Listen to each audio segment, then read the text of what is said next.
Morning all you brilliant backpackers. Hope you're all having a tremendous day. Me, I'm doing good. So I'm back from Florida. I figured today I'd do a review of the Zhiyun Smooth 4 gimbal for your iPhone. Let's just get into it, shall we? Welcome to my Hikification.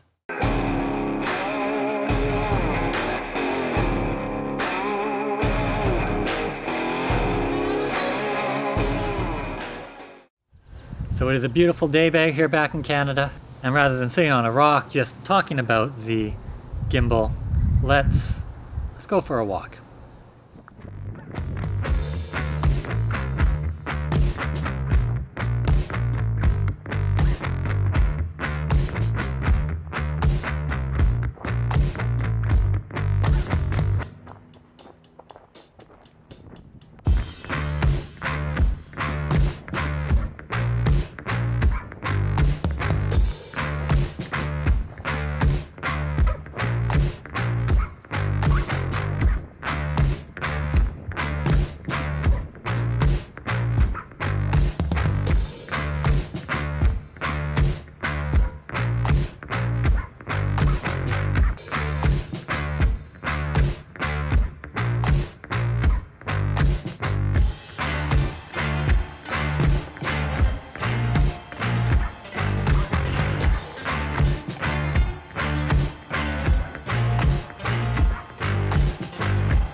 So a few of the little specs. The gimbal and the tripod weighs about 547 grams, so it's not light. It will handle about 210 grams on the gimbal, so that's more than enough to handle my iPhone 8 Plus without any accessories. And it is made of kind of a plastic / aluminum with an aluminum tripod that comes in the case. Actually, maybe let's take a look at the case. You get the tripod, the gimbal, and the cords. So probably the biggest component of the Smooth 4 is the functionality that is on the handle. It has this follow focus or zoom. It's got a variety of functionality that when paired with the Zhiyun app allows you to control a lot of your making mechanisms without actually having to touch the phone. So it's got a menu where you can go through a variety of different functions on the camera. You're able to toggle between focus and zoom to use the side focus wheel. Obviously a record button, a camera button to take a picture.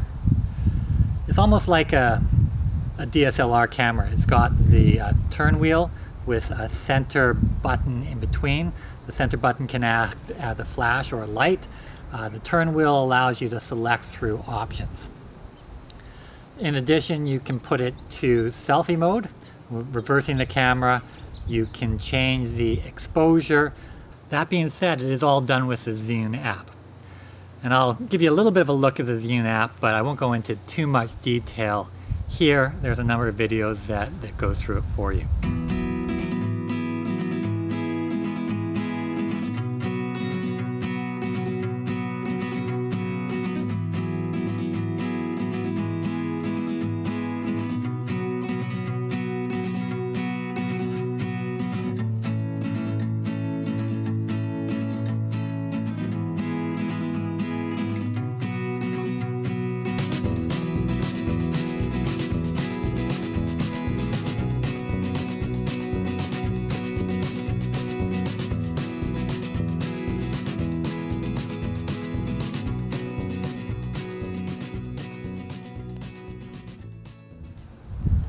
As far as the gimbal movements, you have the pan follow, the standard gimbal movement, as well as a lock button which locks it in place, which is allows you to kind of fixate on a particular target.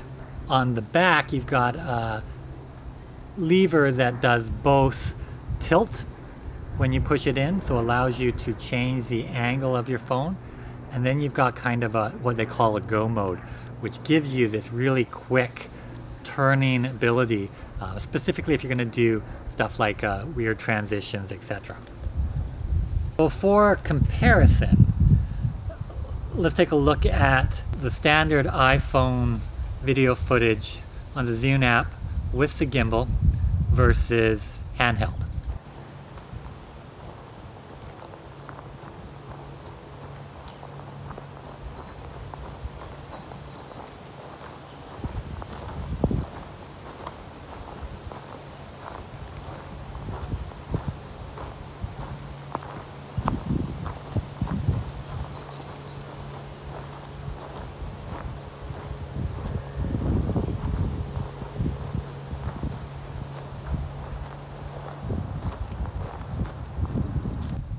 And hopefully you can see a little bit of the benefits that the gimbal gives you.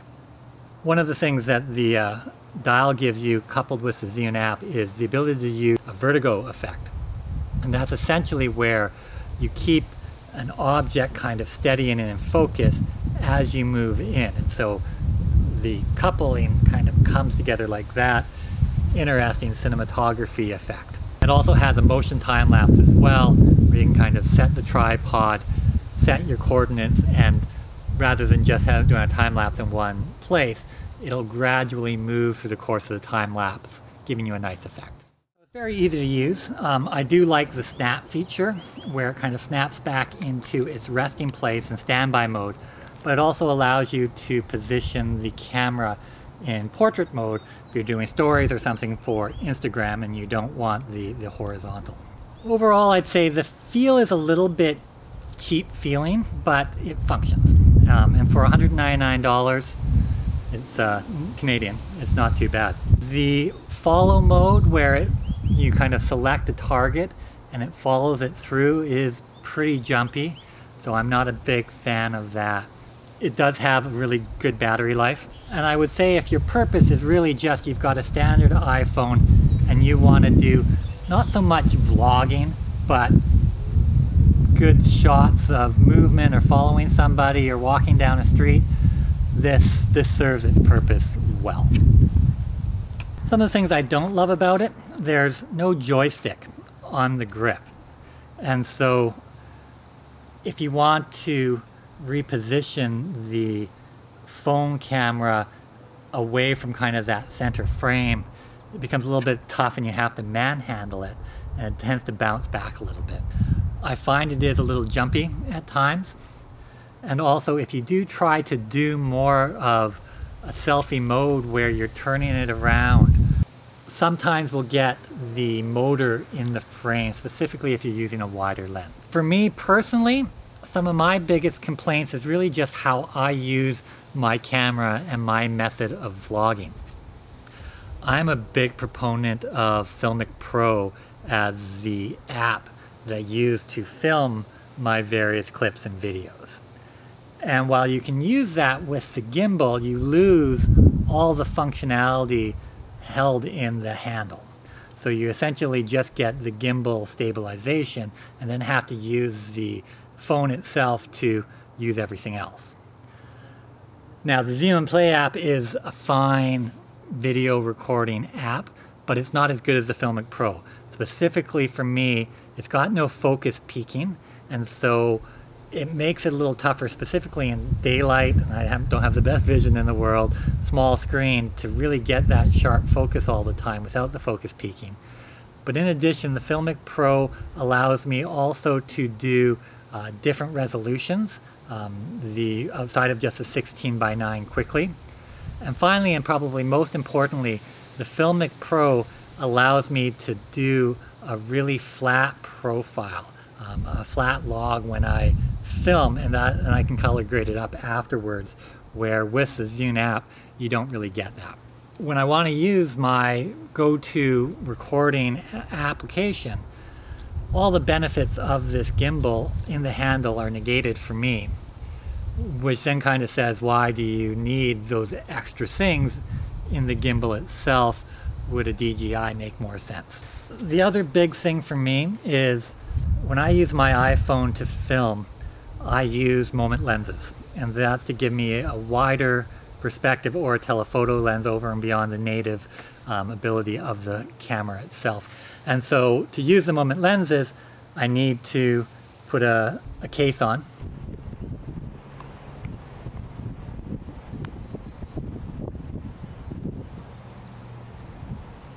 Attach the lens.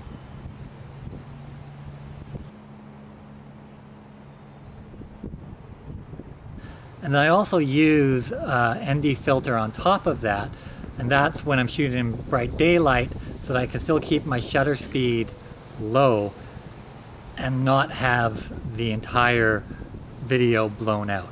So you add the case, the lens, and the filter on, you're well past the 210 grams that this gimbal can handle.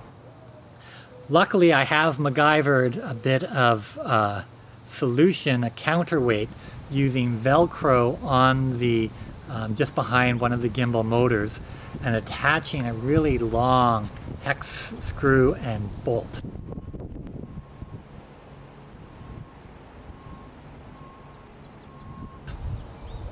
And I find that this, at least for the lateral balancing, does a pretty good job. But it adds a bit of weight and it becomes a little bit labor intensive putting that on and taking that off.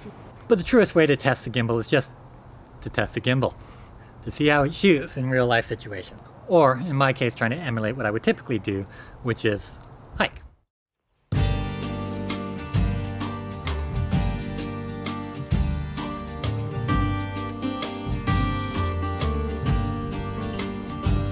He was born by the roadside in a broken down carriage, came into life on the run, found on the doorstep of a nearby orphanage. No one saw, no one saw. You'll never know him, he is the forgotten. His name is the word undone. You'll never know him, he is the forgotten. No one's son, no one's son.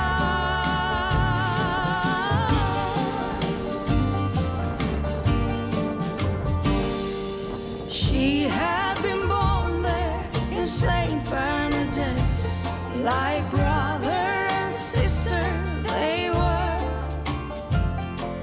Out of the two, she was always the strongest.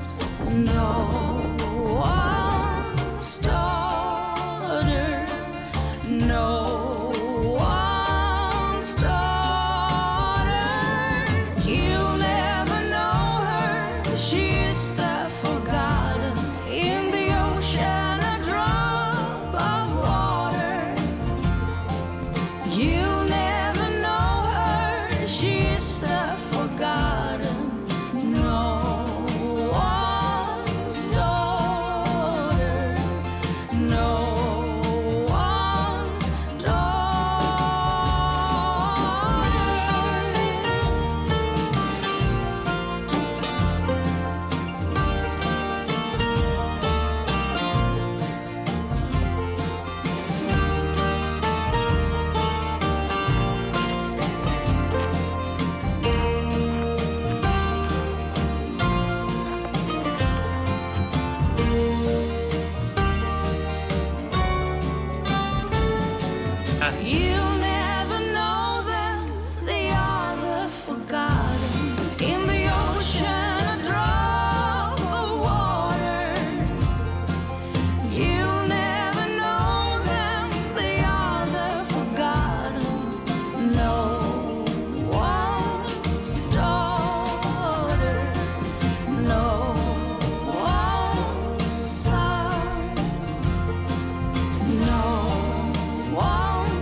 So at the end of the day, do I recommend this? I'm on the fence.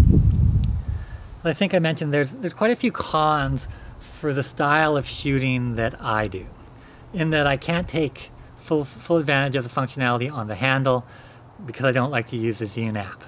I have to kind of MacGyver a different counterweight, which adds more weight into my load. And as a hiker, especially a long distance hiker, you don't want to put any extra weight in as if you can avoid it. That said, I do like the little aluminum base. This functions well as just a base tripod, even if you're not using the gimbal. So it does have that multi-function. I would say for the majority of my vlogging style, the gimbal isn't giving a lot of extras. But for those shots where I'm looking ahead and it's recording the pass as I'm walking, the quality is excellent. So for a vlogger or somebody looking to record parts of their trail, it really comes down to the level of extra quality you want in your video versus the weight penalty you're willing to take, knowing that it's not going to be the be-all and end-all and do everything you necessarily want it to do. But for those very select shots, if you do a lot of the motion lapse videos, this really does help out quite a bit. But if your style is really all headshots and you're not as concerned with that cinematic look with the B-roll walking down the trail, I'd say the 19-20 ounces with the counterweight probably isn't going to be worth taking along. So let me know your thoughts. Would you take one of these with you, or would they limit this to more of a 2 or 3 day one where you're going specifically for the views and not so much the hike? That seems to be where I think this sweet spot is likely. As always, if you enjoyed the video, feel free to like and subscribe. Till next time, hike on.